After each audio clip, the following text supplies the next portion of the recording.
Good morning student. आज हम next lesson मित्रता रीड करेंगे और जिसके लेखक या निबंधकार जिनको कह सकते हैं आचार्य रामचंद्र शुक्ल जी हैं। तो जब इसके अंदर कि जब कोई व्यक्ति, कोई युवा पुरुष अपने घर से बाहर निकलता है, यानी जब वो थोड़ा बड़ा हो जाता है और पढ़ाई के लिए घर से बाहर स्कूल कॉलेज में जाता है, तो सबसे पहली जो उसके सामने चुनौती होती है वो होती है मित्र का चुनाव करने की। और वो अपना किस तरह से मित्र बनाता है, मित्र बनाने में किस तरह की सावधानी हमें रखनी चाहिए, इस तरह की बातें इस निबंध के अंदर आचार्य रामचंद्र शुक्ल जी ने हमें बताया है कि जब कोई आदमी अपने घर से बाहर निकलता है तो वह प्रारंभ में बिल्कुल अकेला होता है। धीरे धीरे उसकी जान पहचान बढ़ने लगती है, जिनमें से उसे कुछ अपने योग्य मित्र का चुनाव करना पड़ता है। मित्रों के उचित चुनाव पर ही उसकी जीवन की सफलता निर्भर करती है।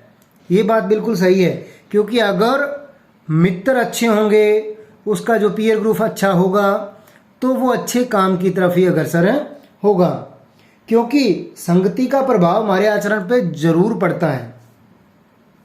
युवावस्था जो होती है वो कच्ची मिट्टी के समान होती है और कच्ची मिट्टी को कोई भी आकार प्रदान किया जा सकता है।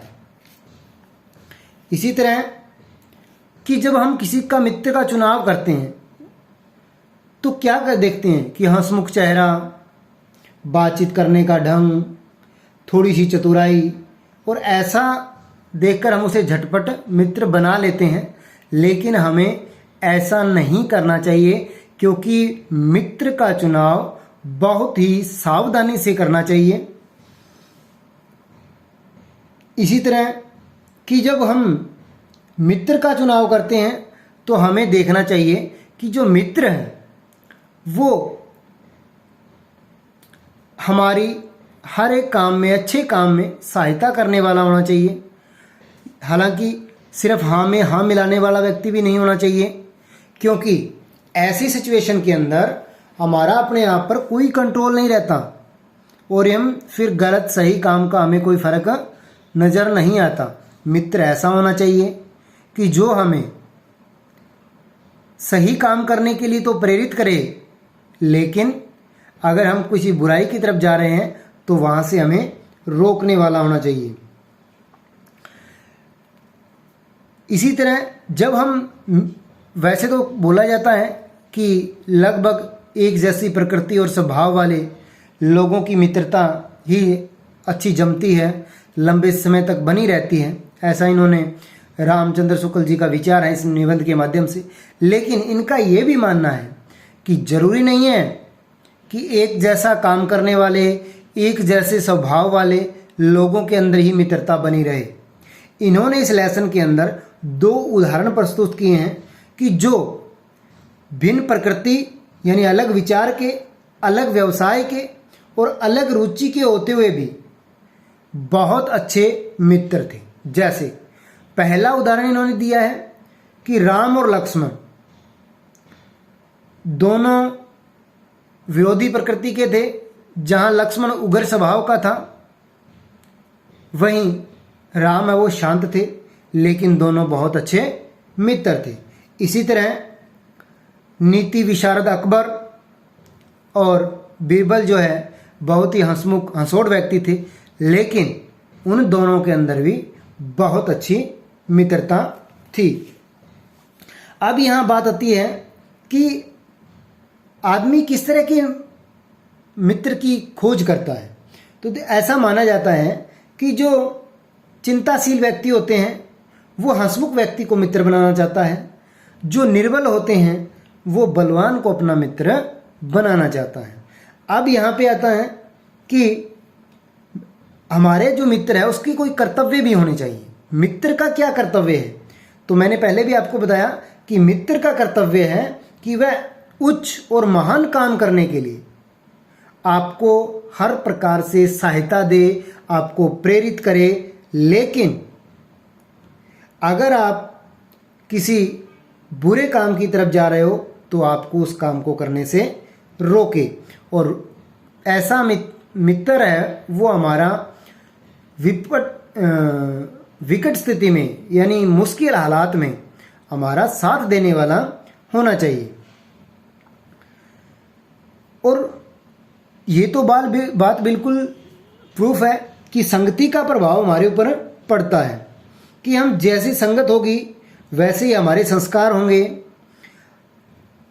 हमें दृढ़ चरित्र वाले व्यक्तियों से मित्रता करनी चाहिए। मित्र ही अच्छा है, अधिक की आवश्यकता नहीं है कि एक मित्र ही बहुत है। अगर वो अच्छा है तो ज़्यादा लोगों की आवश्यकता नहीं है हमें। लेखक की मान्यता है कि आजकल हमें मौज मस्ती में साथ देने के लिए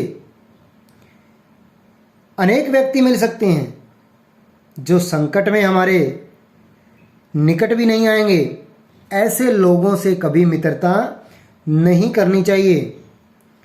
और लेखक ने जो बुरी संगति है यानी कुसंग है उसको एक जवर का नाम दिया है। जवर मीन बुखार, कि जो केवल आपकी अच्छी वृत्तियों को ही ख़त्म नहीं करता बल्कि आपकी बुद्धि को भी ख़त्म कर देता है। बुरे व्यक्ति की संगत अथवा मित्रता करने वाला व्यक्ति दिन प्रतिदिन अवनति के गड्ढे में ही गिरता जाएगा। अतः बुरे व्यक्तियों की संगत से सदा बचना चाहिए।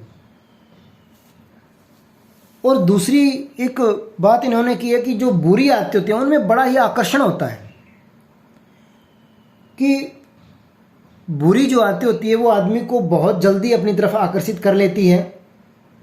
तो अतः हमें ऐसे लोगों को से कभी मित्रता नहीं करनी चाहिए जो हमें अश्लील, अपवित्र और फुअड रूप से आपके पास आना चाहते हैं।